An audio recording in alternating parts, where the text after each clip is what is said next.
I am filled with deep emotion in this place. We're collected together. The wisdom, the patriotism, the devotion to principle from which sprang the institutions under which we live. That's what Abraham Lincoln said when he stood here in 1861. President Lincoln will return to this room in 1865. His body is going to lie in state here with his head facing south. Boys and girls, it's now May of 1775, and the Second Continental Congress is gathered. We think they sat geographically from New Hampshire down to Georgia. It's a full year before independence because these men are not of one mind. We're taking on the greatest empire in the world. But they do agree on one thing: war. On June 14th of 1775, the United States Army is born. This Congress will appoint as Commander-in-Chief and General of the Continental Army, George Washington.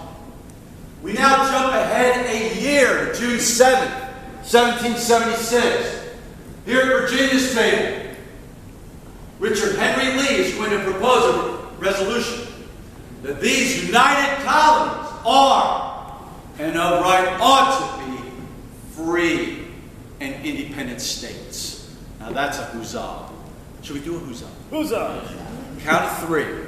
A good huzzah. I'll do it in Pennsylvania German. Ready? Count of three. Huzzah. Eins, zwei, drei. Huzzah! That was good. That was good. On June 11th, a committee of 5 is formed to compose a Declaration of Independence.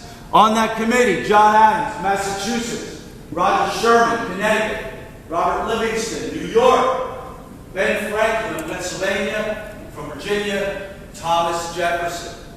On July 2nd, this Congress will declare our independence from Great Britain. Not July 4th. We celebrate Independence Day on the wrong day. It's July 2nd.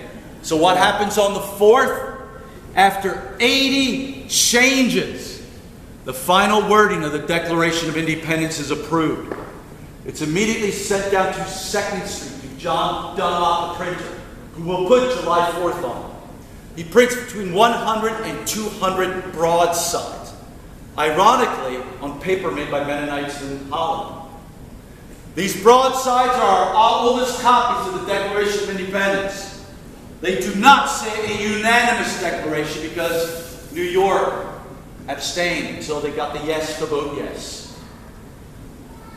They sent these out to our new 13 states and most of our generals. George Washington will read his to his troops on Long Island. And Colonel Nixon, right out here. You can see Colonel Nixon's original copy in the West Wing.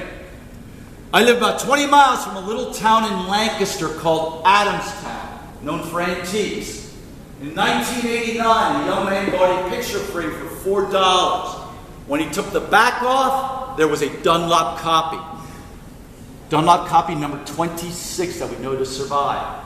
In 2000, it goes to auction. 2 men will buy it, one of them Norman Lear. Remember Archie Bunker? I think he was the producer. Anyhow, it goes for $8.14 million. August 2nd, the copy you are familiar with, the engrossed copy. 56 men are signing their death warrants as traitors to the crown. Obviously, this is not the original. The original is at the National Archives in Washington. Is there a map of that? Did you see National Treasure? There's no map. There is writing. Boys and girls, we have thrown off Parliament. We have thrown off the king. We're human. We need government. In March of 1781, the Articles of Confederation go into effect right here. It's a federal system, but unlike our federal system today, under the Articles, the power is shared by Congress and the states. But the powers in the states, it does not work. Each state was a sovereignty to themselves, made their own money. Congress cannot tax. They have to beg and borrow money. They're bankrupt. War's expensive, even today. The United States Navy has just taken possession of the largest aircraft carrier in the world, the USS Gerald Ford, at the cost to the taxpayer of $13 billion.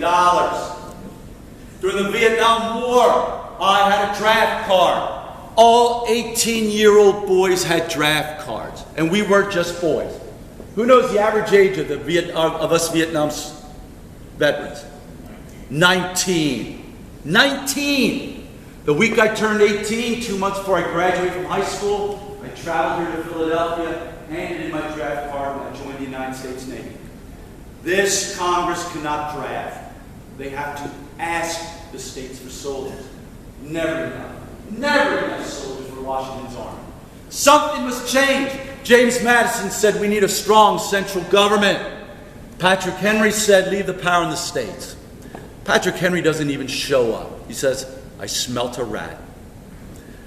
So in May of 1787, 55 delegates from 12 states, Rhode Island will boycott, will arrive here in Philadelphia to change those articles. They cannot be fixed. By September of 1787, we have a brand new constitution. Still a federal system, but the power is now in the central government.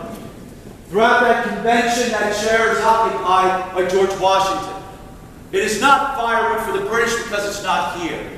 They left in June of 1778. That chair was made by John Falwell in 1779. And we call it the Rising Sun Chair. For 4 months, Franklin sat here staring at that chair. When they're signing the Constitution, James Madison overhears Franklin say, often and often I've looked at that sun without being able to tell whether it is rising or setting. But now at length I have the happiness to know it is a rising and not a setting sun. Ben Franklin expressing his optimism for this brand new republic, a republic that's never been tried before. Visitors like to know what else might have been here, but probably wasn't. But they are antiques. Here at Virginia's table, this is one of Thomas Jefferson's walking sticks. Chandelier, destroyed by the British. We had one arm that survived, and the national parks matched it up and found this chandelier and bought it in 1976 for our bicentennial. From all places, London, England. The hook at the very top is the original one. British did not take that. If it would have been made of lead, they would have, for musket balls. Here at Rhode Island's Day, William Ellery, who signed the Declaration of Independence, his red leather wallet, and his shark-skin spectacles case with his glasses still inside. At the President's table, besides the chair, we have 3 political volumes that belong to John Hancock. And the inkstand, made by a silversmith here in Philadelphia, Philip Sing, in 1752, is a reproduction. The actual inkstand is over in the West Wing. North Carolina, 2 of these Windsor chairs might have been here. And Delaware. Remember Reed, the double signer? His walking stick. And now my favorite artifact, that quill. That quill belonged to Caesar Rodney. I know you've all had fine, outstanding American history teachers and know who Caesar Rodney is, correct? No! What? Look at the back of a Delaware quarter. It is not Paul Revere. He's on every sign in Delaware. That is Caesar Rodney. So let's go back to the debate about independence. Here at Delaware's table, Thomas McKean is voting yes, Reed's voting no. We want a unanimous declaration. McKean sends word down to Dover, Delaware, where Rodney's dealing with loyalists. He jumps on a horse. Now this is 90 miles. It's a 2-day ride. He does it in 1 day, stopping once to change horses. 2 big problems. It's a driving rain the whole 90 miles, and he has severe asthma. But his biggest problem, If you ever see a portrayal of Caesar Rodney, like in the musical 1776, he has a silk scarf wrapped around his head. He suffers from face cancer. That's what it'll kill him. My wife, the nurse, says probably melanoma. Well, Rodney will arrive.